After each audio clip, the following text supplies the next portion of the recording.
स्वामी विवेकानंद की कहानी। स्वामी विवेकानंद का जन्म 12 जनवरी सन 1863 को हुआ। उनका घर का नाम नरेंद्र दत्त था। उनके पिता विश्वनाथ दत्त पाश्चात्य सभ्यता में विश्वास रखते थे।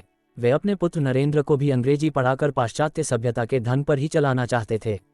नरेंद्र की बुद्धि बचपन से बड़ी तीव्र थी और परमात्मा को पाने की लालसा भी प्रबल थी। इस हेतु वे पहले ब्रह्म समाज में गए, किंतु वहां उनके चित्त को संतोष नहीं हुआ। सन 1884 में विश्वनाथ दत्त की मृत्यु हो गई। घर का भार नरेंद्र पर पड़ा। घर की दशा बहुत खराब थी। कुशल यही थी कि नरेंद्र का विवाह नहीं हुआ था। अत्यंत गरीबी में भी नरेंद्र बड़े अतिथि सेवी थे।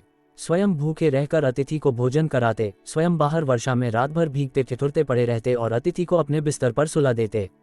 रामकृष्ण परमहंस की प्रशंसा सुनकर नरेंद्र उनके पास पहले तो तर्क करने के विचार से ही गए थे, किंतु परमहंस जी ने देखते ही पहचान लिया कि ये तो वही शिष्य है जिसका उन्हें कई दिनों से इंतजार है।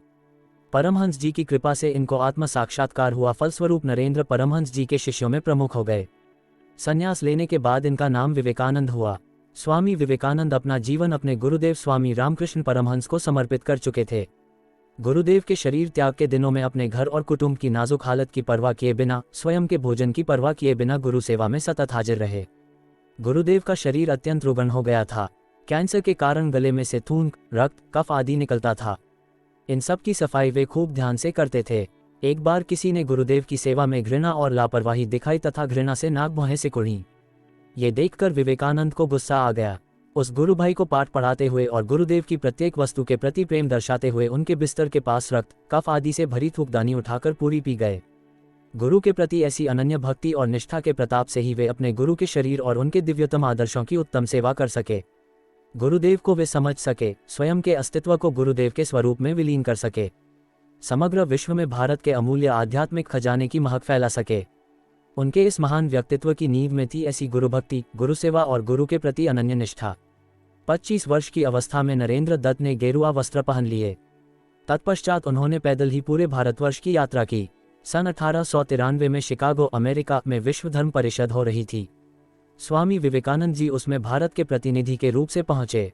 यूरोप, अमेरिका के लोग उस समय पराधीन भारतवासियों को बहुत हीन दृष्टि से देखते थे। वहां लोगों ने बहुत प्रयत्न किया कि स्वामी विवेकानंद को सर्वधर्म परिषद में बोलने का समय ही न मिले। एक अमेरिकन प्रोफेसर के प्रयास से उन्हें थोड़ा समय मिला, किंतु उनके विचार सुनकर सभी विद्वान चकित हो गए। फिर तो अमेरिका में उनका बहुत स्वागत हुआ। वहां इनके भक्तों का एक बड़ा समुदाय हो गया। 3 वर्ष तक वे अमेरिका रहे और वहां के लोगों को भारतीय तत्वज्ञान की अद्भुत ज्योति प्रदान करते रहे।